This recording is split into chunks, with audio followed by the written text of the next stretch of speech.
Welcome, everyone, to the PFF Fantasy Podcast. I'm your host, Jon Macri, fantasy analyst here at PFF. It's another Waiver Wire Tuesday, and that means I am once again joined by PFF's lead fantasy analyst, Nathan Jahnke. Nate, how's it going, man? Doing well. We had that fun Monday Night Football game last night, going back and forth between Philadelphia and Kansas City. Wish it would have been a little bit more high scoring, a little bit more exciting that way. Less of a defensive struggle at times, but it still ended up being a very fun game between the two Super Bowl contestants last year. Yeah, that was it was definitely different than I think probably a lot of people expected it to be. I think both quarterbacks threw for less than 200 yards, and yeah, definitely a bit of an offensive struggle there for the most part. But Jalen Hurts got a couple touchdowns, so that kind of helped fantasy managers a little bit. But it was definitely a weird game. Eagles take it 21-17. Weird stat that came out during that at the end of that game is that the Chiefs have been now shut out in the second half for the third straight game, which is pretty crazy. It feels like there's no way that continues, right? I want to say no chance, but we'll see. Only Siths steal in absolutes after all. But Nate, the other thing to come out of this game was Patrick Mahomes. His receivers kind of letting him down a little bit. 4 drops in this one, probably none bigger than Marquez Valdez-Scantling on that deep ball in the fourth quarter, which would have been a touchdown. Brutal stuff there. So this feels like a good time to get our weekly Kansas City Chiefs wide receiver update in there. I feel like we need maybe like a jingle for this or something at this point. I don't know. But what did the Chiefs wide receiver rotation look like last night? So going back to week 9 before the bye week, it seemed like they were finally getting to a point where they had 3 starting receivers. It was Rashee Rice, Justin Watson, and Marquez Valdez-Scantling. Sky Moore's snaps were plummeted a bit, and Mecole Hardman and Kadarius Toney weren't really used much in week 9. And all of those trends basically reversed this week. They were back to their usual heavy rotation of wide receivers. The biggest difference is Sky Moore. His snaps went right back up to where it was for most of the season. So it was Marquez Valdez-Scantling that saw the biggest decrease in snaps. His snaps have been steadily on the decline the past couple weeks, and this was his low point of the season. Almost matched his low point of all of last season as well. So not a good sign for him. And then throw in the drop at the end of the game, and it wouldn't be surprising to see his snaps fall even further next week. Kadarius Toney, it was noteworthy considering the past 3 weeks he had barely been involved in the offense. He was someone early in the season that was only seeing maybe 30% of snaps, but he was often getting the ball whenever he was on the field. This week he was on the field more often, ran the ball twice, caught 2 passes, and he only had 3 touches, I think, or 4 touches the 3 previous weeks. So he was back to getting involved. Hardman was injured his thumb early in the game. So he missed a bit of time early, but still played a decent amount in the second half. So this meant less playing time by Rashee Rice and even a little less by Justin Watson, who ended up being the clear receiver in this game, saw double-digit targets, led the team in receiving yards, caught a touchdown early on, almost caught another touchdown at another point. So a little surprising that Watson was the guy here. Philadelphia has had their struggles specifically with slot receivers. So for me, it wasn't too surprising that it was going to be Watson and Rice. I just expected Rice to be the one doing a bit better among the two. So not expecting Watson to be a long-term answer for Kansas City. He's had a good season compared to what we expected so far this season, and that this game certainly helped, but still not someone that I think will be consistent enough for fantasy purposes. I think it's still Rashee Rice as the only guy that I'd really be considering in redraft leagues at this point. Yeah, same here. And then we have Watson right now, pending review, credited with 2 drops in this game as well. So he was another one of those wide receivers there that had kind of let Mahomes down. So we'll see what happens. But yeah, Rashee Rice still for me as well. Anything else from the Chiefs side of things, or was there anything that stood out for the Eagles for you? The Chiefs not really will note that Richie James Jr. was activated up injured reserve, so he was on the 53-man roster but was inactive for this game. Was a full participant in practice all week, so it might be just that Kansas City is fine having just a 6-man wide receiver rotation rather than 7-man like they were having at some points early in the season. So this could be typical that James is inactive, and running back rotation, tight end rotation, same as usual. So shifting to the Philadelphia side, biggest thing was Julio Jones saw a significant increase in offensive snaps in this game, overtook Olamide Zaccheaus as the third wide receiver. They had been kind of splitting time, and now it was Jones who saw the most playing time among the two wide receivers.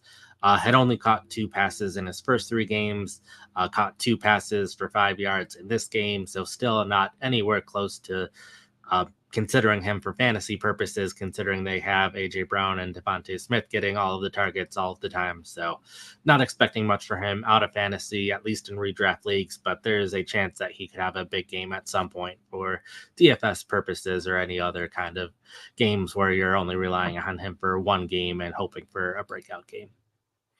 For sure. And look, he had more catches than AJ Brown in that game, somehow as well. So there could be potentially some hope there for Julio Jones as well. But yeah, that was Monday Night Football. The other thing that came out, I guess, just this morning was the Pittsburgh Steelers have officially fired Matt Canada as their offensive coordinator. It felt like something that was inevitable at this point, just given the struggles there for the Steelers offense and obviously fan outrage as well. So Nate, Matt Canada is no longer with the Steelers. Yeah, sad to see anytime that anyone is getting fired for any reasons like that, but still, we're for fantasy football purposes, ideally, this is good news for Steelers players. They've been among the bottom teams in terms of output so far this season, even though they have a lot of talented guys that are typically in fantasy starting lineups. So hopefully we can start seeing a little bit more consistency, particularly out of someone like George Pickens. Hopefully Pat Fryermuth can start being fantasy relevant again because he has been one of the more talented young tight ends of the past couple seasons. So would like to see him get more involved, and we'll be really interested to see how this ends up impacting the running backs with how well Jaylen Warren's been playing these past couple weeks. He's been on fire, and Najee Harris has been playing well, just not as good as Warren. So they've still been that kind of 50-50 split. They went back to what you've seen most of the season this past week, where Harris took 2/3 of the early down snaps. Warren took 1/3 of the early down snaps after they split that 50-50 the week before. So it'll be interesting to see if Warren starts to get more involved after the big games that he's been having.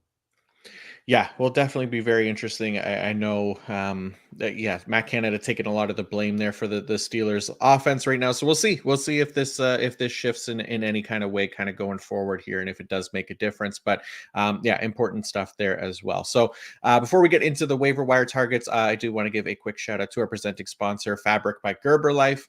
Fall is all about the back to school and back to routine checklist, and the most important task on that list should be securing your family's financial future, starting with life insurance.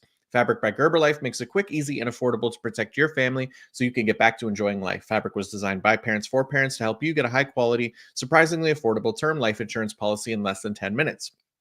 Fabric has flexible policies that fit your family and your budget with quality policies like $1 million in coverage for less than $1 a day. Get your personalized quote in just minutes and then apply when it's convenient for you. It's all online and on your schedule. You can go from start to covered in less than 10 minutes with no health exam required. Join the thousands of parents who trust Fabric to protect their family. Apply today in just minutes at meetfabric.com/fantasy. That's meetfabric.com/fantasy, meetfabric.com/fantasy. Policies issued by Western Southern Life Insurance Company. Not available in certain states. Prices subject to underwriting and health questions. All right, Nate, let's get it going here with the top waiver wire targets heading into week 11. And we'll start things, or week 12. Sorry, we're going into week 12 now. Let's start things off here with a quarterback coming off of a bye week this past week. It's a guy that we've talked about a little bit before out of New Orleans, and that is Derek Carr, rostered in 21.3% of ESPN leagues right now. Yeah, coming off the bye week, so largely echoing what we were saying last week with him. A lot of it just has to do with the schedule that the Saints have over the rest of the season. One of the most favorable schedules. The Detroit Lions are the only team that they face over the rest of the season that has a winning record. A lot of defenses that are favorable matchups. So Carr is someone who had a slow start to the season and has been consistently at least among the top 15 fantasy quarterbacks, just consistently throwing for a lot of yards and throwing for some touchdowns, and an offense that has a lot of weapons. So not someone that has this huge upside where he's going to get a lot of top 5 finishes, but if you're in need for a starting quarterback, I think he can pretty consistently finish in the top 12 week after week for the rest of the season. I will note that he is dealing with an injury, and I don't think he's quite at 100%. There's at least a chance that he does not play this week, but I think for the long term, if you're looking for a quarterback, Carr is the clear one to get if you're looking for a safer option. For sure. Yeah. And like you said, 6 of his next 7 games against teams that are inside the top 15 and allowing fantasy points to quarterbacks. 2 of those matchups against teams allowing top 5 fantasy points per game to quarterbacks, which is the Detroit Lions and the Tampa Bay Buccaneers. Another name on the list here is Jordan Love of the Green Bay Packers, who's been playing a bit better as of late as well, Nate. He's rostered in 31.4% of ESPN leagues. Yeah, we talked about him a bit early in the season because he was just throwing a ton of touchdowns. His PFF grades was not matching that fantasy production, but it was also early in the season with a lot of young players. So we thought there was a chance that he would eventually improve. Over October, things weren't looking very good. His touchdown rate regressed, but he didn't seem to be getting any better. But these past 3 games, his PFF passing grade has been much better than it was over the course of the first half of the season, consistently grading well. And the stats this past week were fairly good to go along with that. Completed 27 of 40 passes, 322 yards, 2 touchdowns.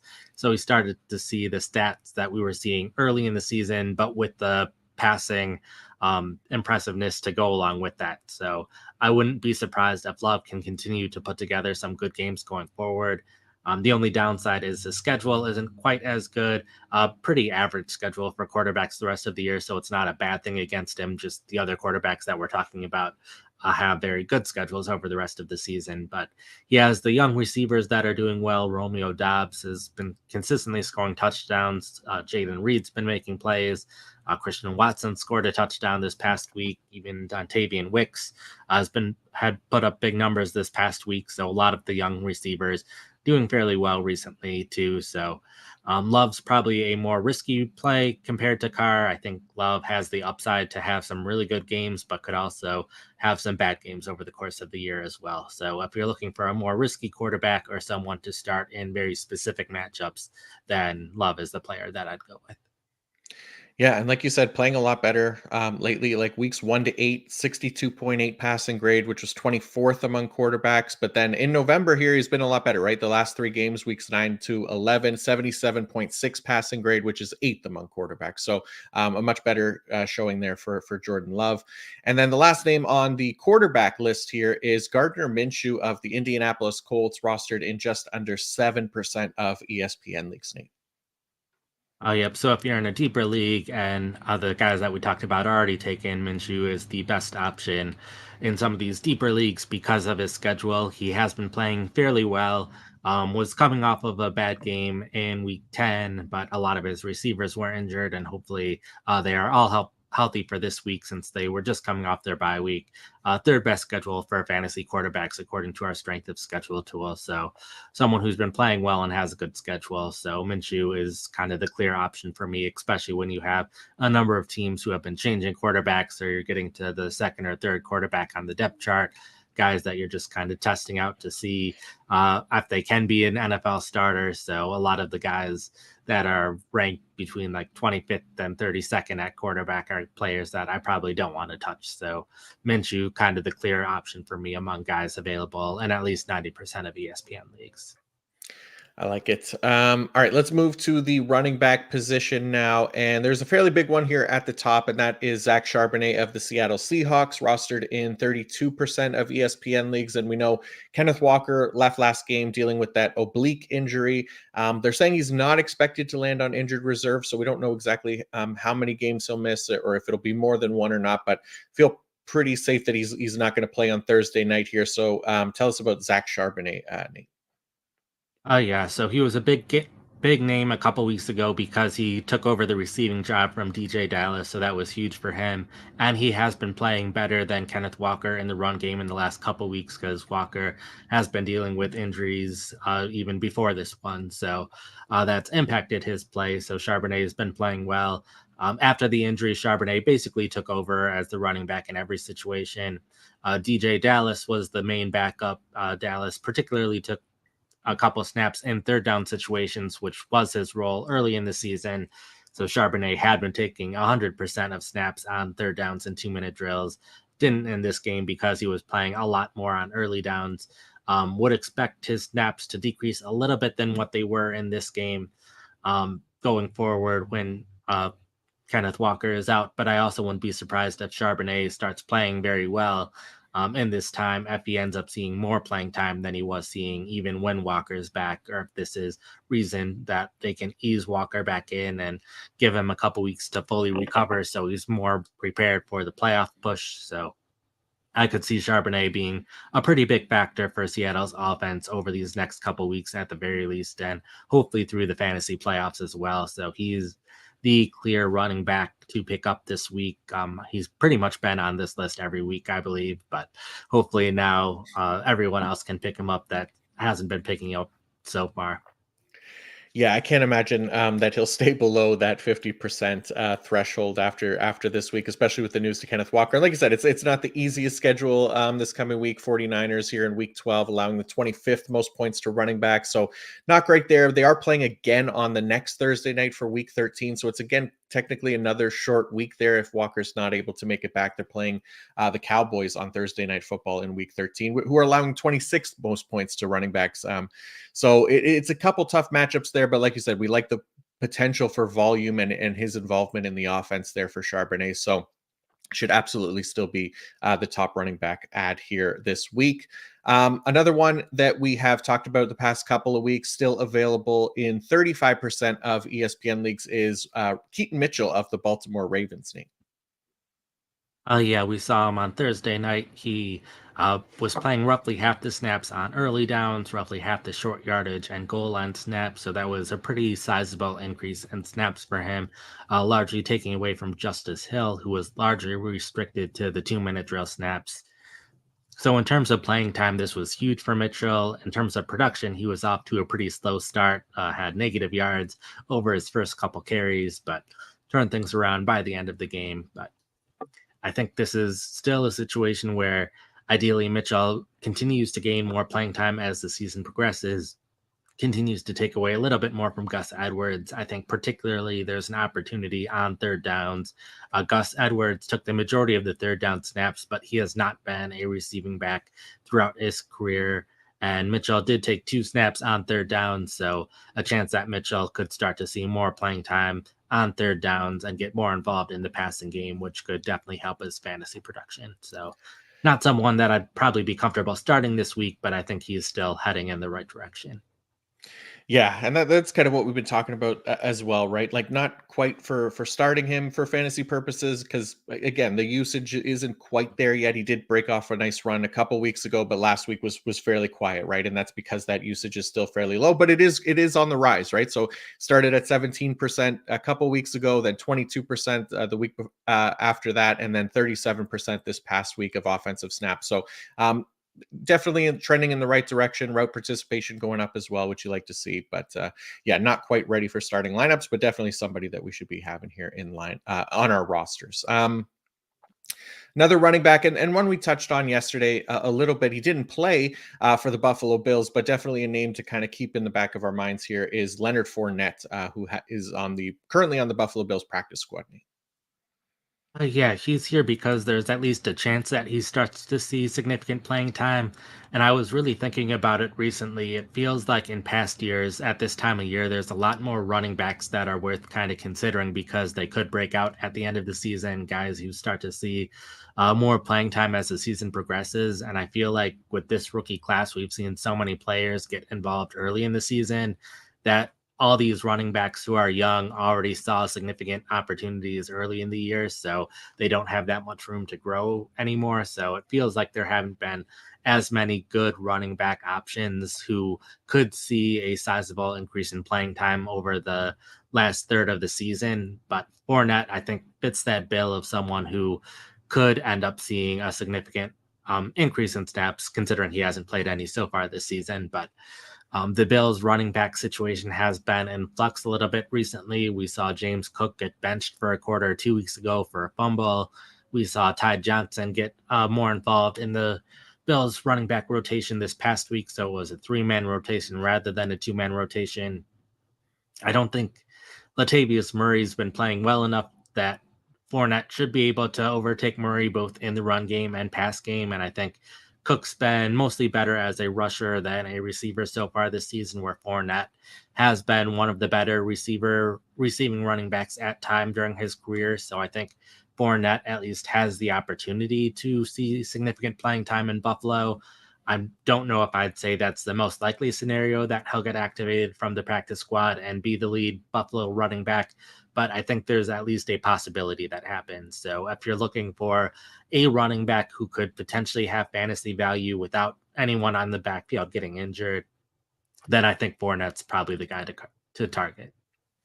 Nice. Yeah, I like that call. All right. The last part of our running back section here is kind of like our handcuffs. The guys that we've talked about a little bit before, but all kind of in the similar reasons why we should be adding them. But Tajay Spears of the Tennessee Titans, rostered in 35% of ESPN leagues. But then there's also Kenneth Gainwell of the Philadelphia Eagles, rostered in 15.8%. And Zamir White of the Las Vegas Raiders for those deeper leagues, rostered in less than 1% of ESPN leagues. So, Nate, anybody that you want to expand upon for this last group of running backs here? First with Spears and Gainwell, we've talked about them plenty before. The big thing with them is during the fantasy playoffs, they have very favorable schedules.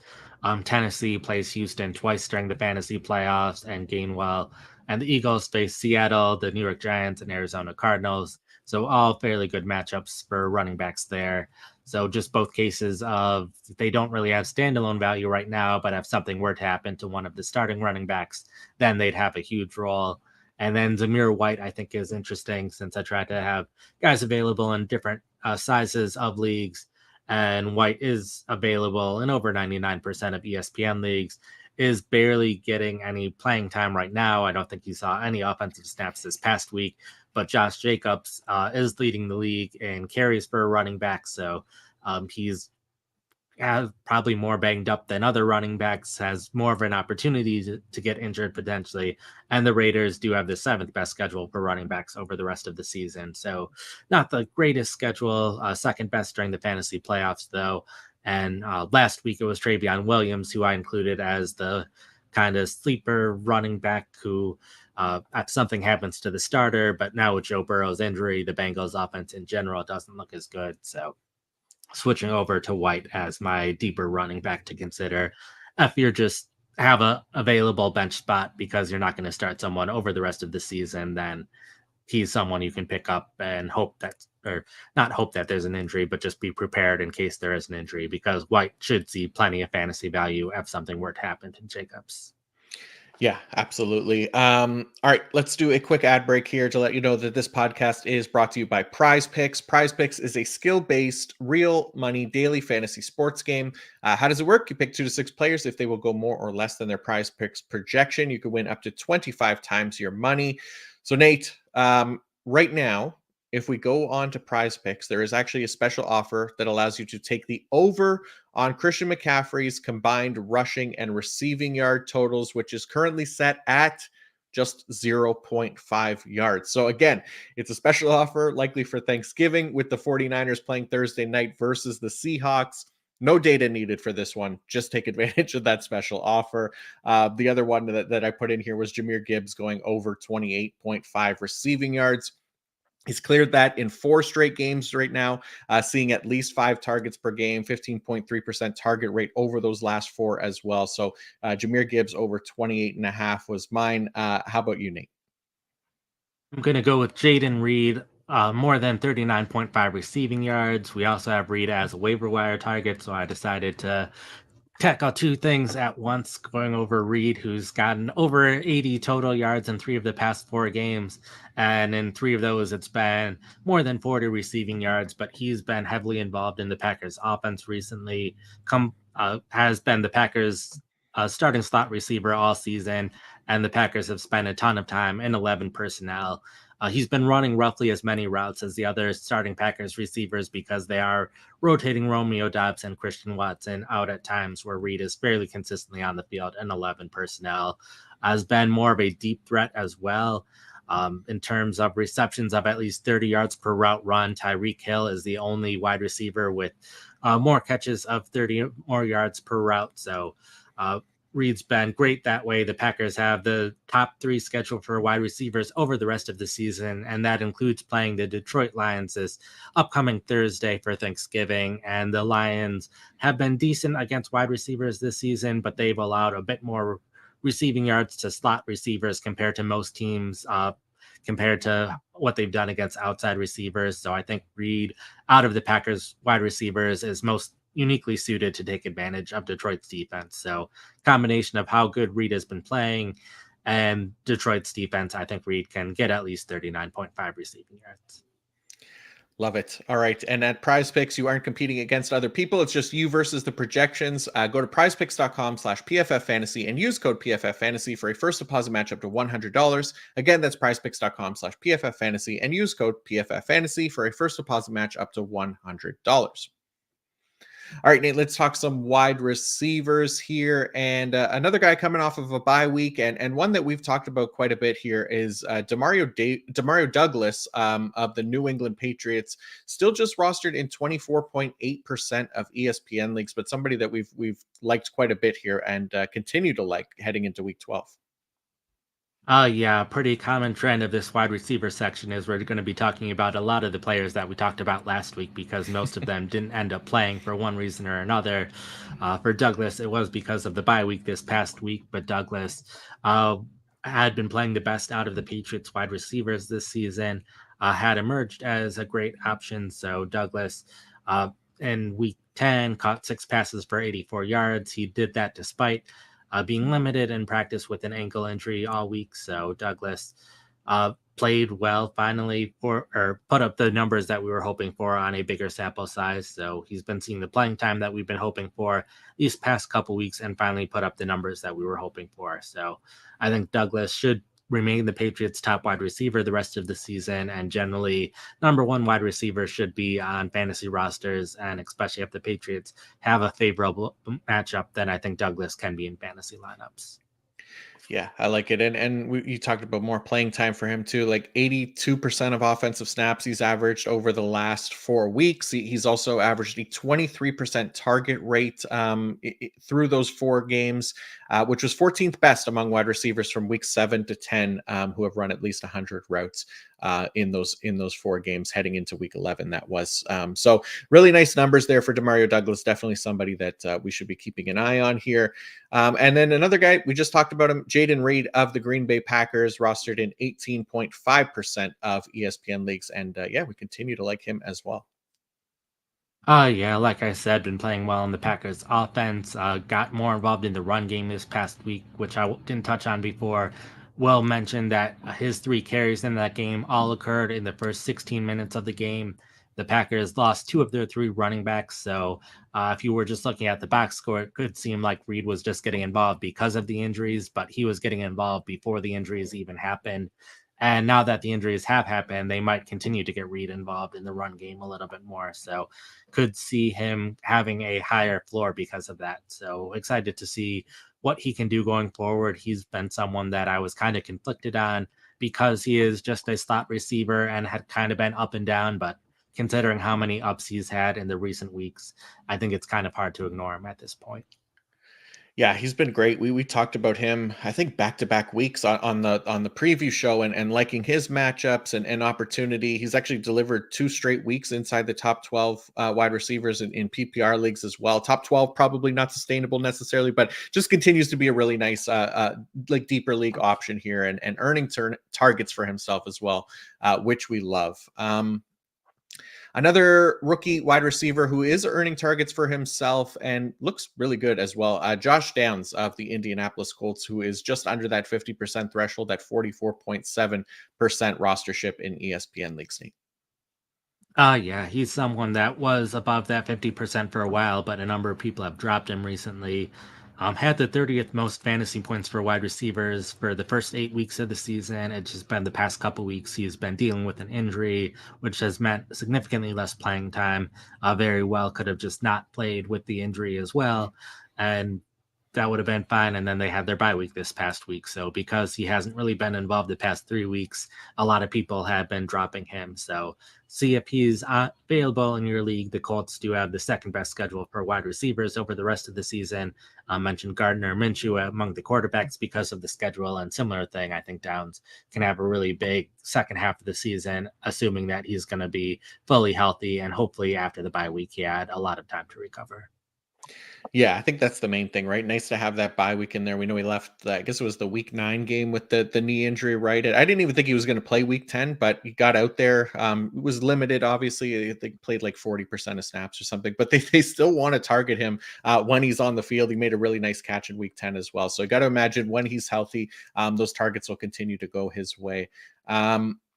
All right, we got another Packers wide receiver on the waiver wire list. I know it's not Christian Watson, who finally found the end zone for the first time since week 4, but Romeo Doubs, Nate, who also found the end zone this past week and has done so 7 times this season. He has been really great at scoring touchdowns so far this season.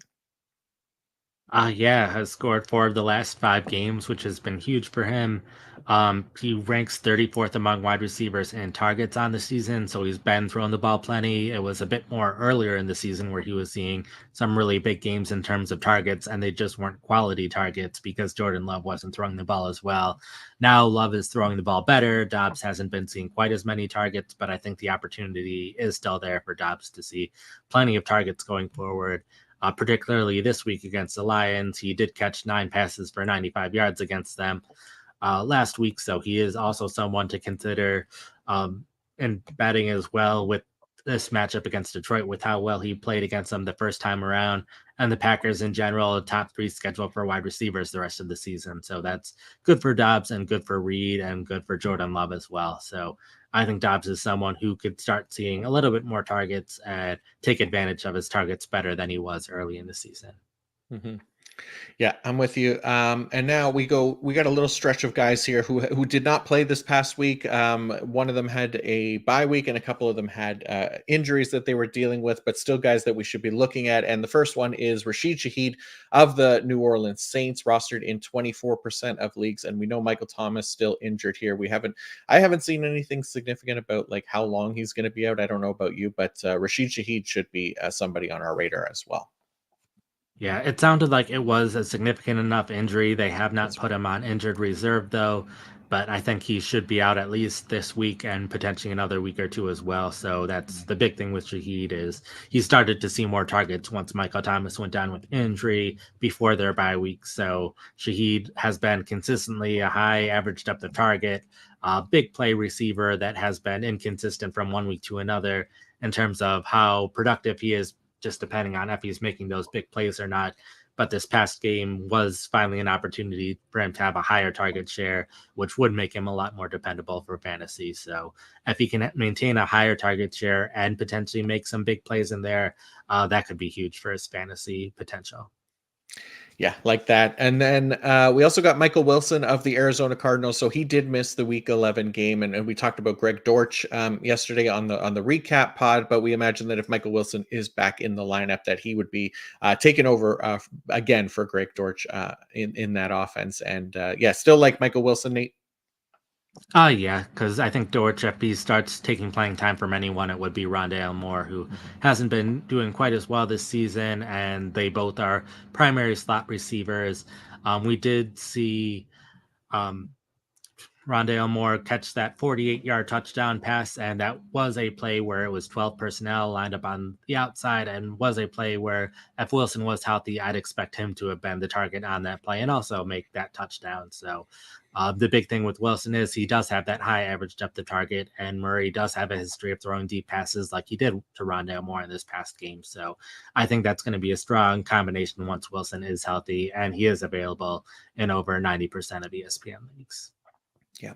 Another guy who has been on the waiver wire list before, but also missed the Week 11 game due to injury was Noah Brown of the Houston Texans. So he is rostered in 41% of ESPN leagues.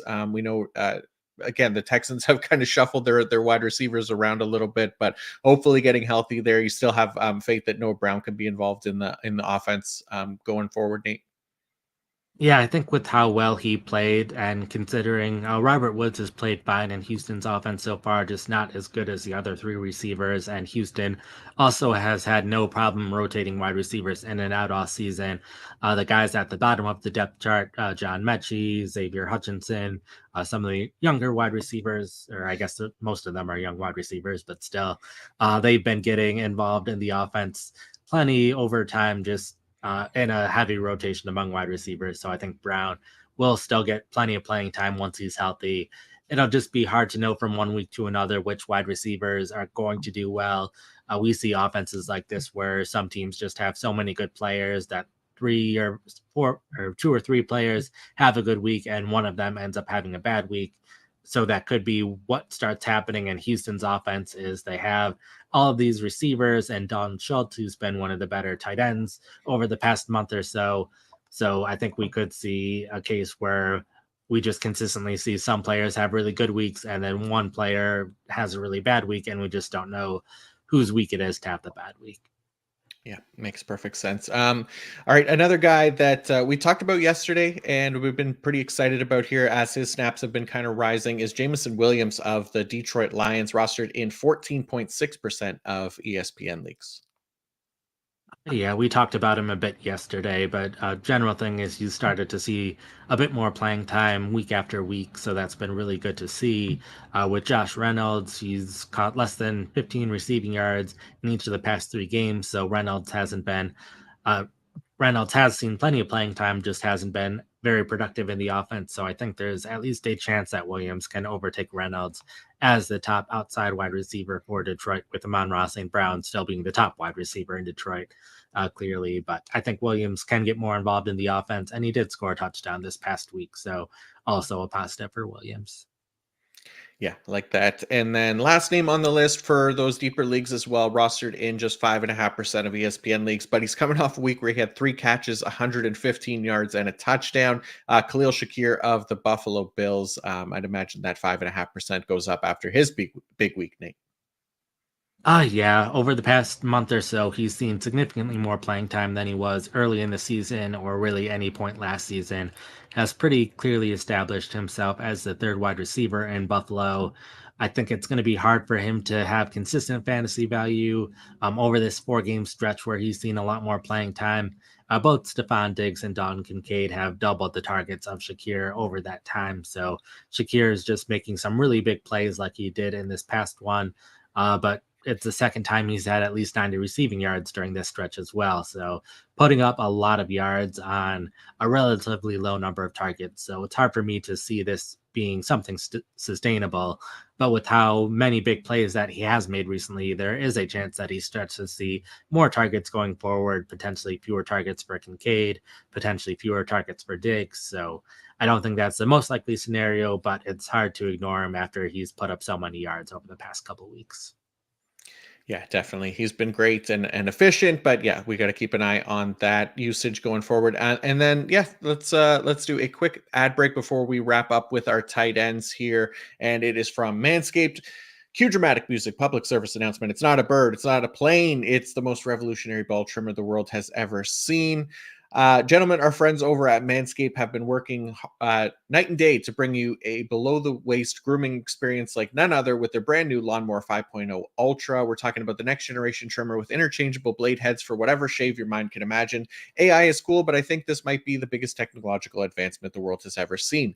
Upgrade your grooming game to the Ultrasphere this year by going to manscaped.com for 20% off plus free shipping with code PFF.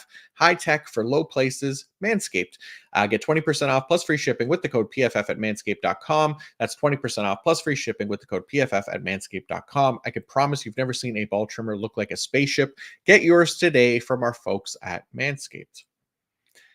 All right, let's go to our tight ends here, Nate, and we'll start with one with in Baltimore. Obviously, Isaiah Likely of the Baltimore Ravens, rostered in just 0.9% of ESPN leagues. We know Mark Andrews likely done for the fantasy season. Obviously, they seem to have hope that he might not be done for the entire season if they have a deep playoff run. But for fantasy season, he is pretty much done for. So Isaiah likely steps in as a potential option here going forward. Yeah, likely someone in his rookie year, that preseason, he was amazing in the preseason. And then throughout the regular season, he still played pretty well as the number two tight end in Baltimore. This season hasn't been nearly as involved in the offense prior to this game, just with Baltimore finally having some depth at wide receiver that they haven't had in other years. So less of a need for two tight end sets for receiving purposes. And when they have had two tight end sets, sometimes it's been Kohler, their other tight end, who's been more in for blocking purposes. But we did see this past week, once Andrews went down with injury, likely took over the playing time that Andrews typically sees. He was basically always on the field whenever they had a tight end. Baltimore sometimes has that personnel grouping where it's two running backs with Patrick Ricard as the fullback and three wide receivers and no tight end on the field. They continue to do that sometimes, but um, so likely at least seeing the playing time that Andrews was seeing, and I would expect that to continue going forward. The big thing is just how many targets he will see at this point. He's had a relatively low target share so far this season, at least relative to what he was seeing last season. And of course, not expecting him to have the target share Andrews has, because Andrews' target share was so high because he's one of the best tight ends in the league.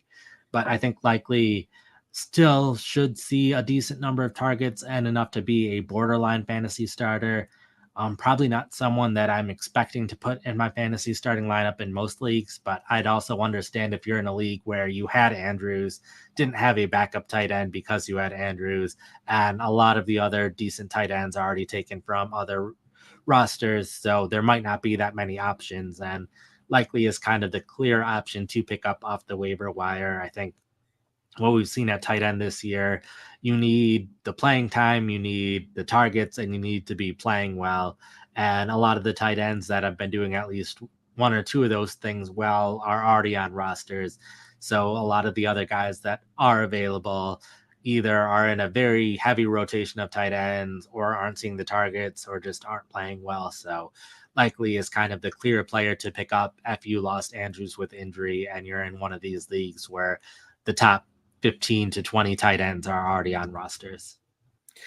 Yeah, for sure. It's about the opportunity there for him, right? And we saw it kind of week one. He had played like 77% of the offensive snaps, and definitely didn't have the target rate that a Mark Andrews did. And we saw him step in obviously with 88% of the offensive snaps after Andrews went down as well last week. So there should be some opportunity. They might not be as consistent as what Mark Andrews was doing for us, but definitely somebody to consider here, considering the playing time increase for Isaiah Likely.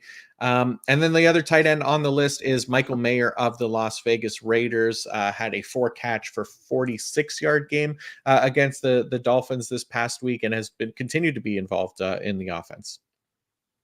Oh yeah, just wanted another name on the list for someone to pick up, just because there might be multiple fantasy managers picking up Likely, so you need a backup option. And I think Michael Mayer is probably the top player who has a opportunity to get more work over the rest of the season. His playing time has been fairly high these past 4 weeks in particular. Just not always seeing the targets when he's on the field, but he did get the 4 targets for 46 yards. I think he's someone who he just needs a little bit higher target share for him to be really in the conversation to be a fantasy starter, just not quite there yet. And I think if he doesn't get there this season, he'll probably be one of the top sleeper tight ends throughout draft season all of next year, considering his talent and his playing time this year. So I think he should be a huge tight end at some point over the course of his career in terms of fantasy production. It's just a matter of if that ends up happening over the later parts of this year or if it doesn't happen until next year. Yeah, makes perfect sense. All right, that is going to do it for our waiver wire targets this week. We actually did our 5-round draft last week. It was the best NFL players to wear numbers 1 to 10, but I forgot to post a poll naturally on Twitter, so we'll have to repeat that one, and I'll put it up on Twitter today and try to set a reminder for myself so I don't forget. But instead, we got a couple questions here from the comment section, Nate. So we'll try to go through these here, and the first one is from Caden, who asks, should I be afraid to target DK Metcalf in a trade considering Gino's elbow injury? I was looking at trading Hollywood Brown and Zach Charbonnet for DK Metcalf, or do I keep Zach Charbonnet for a decent playoff schedule? What do you think?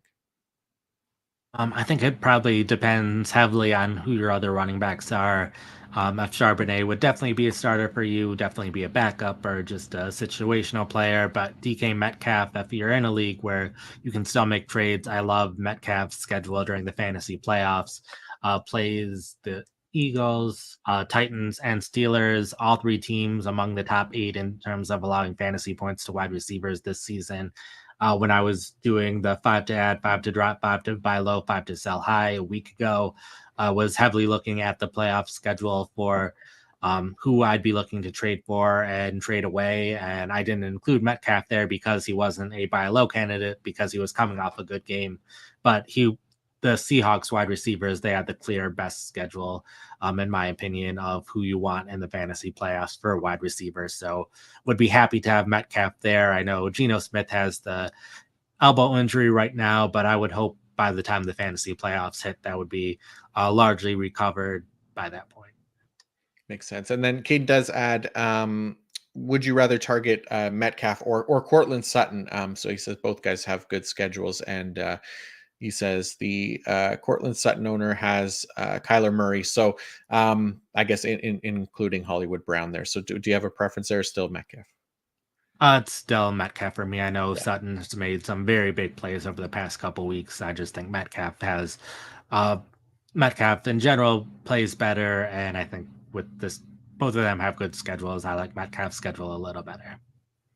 Makes perfect sense. And then we got one more question here from Jahnke. It is Jake Ferguson or Taysom Hill rest of season. I know you have the rest of season ranks, Nate, but which one do you prefer here at tight end?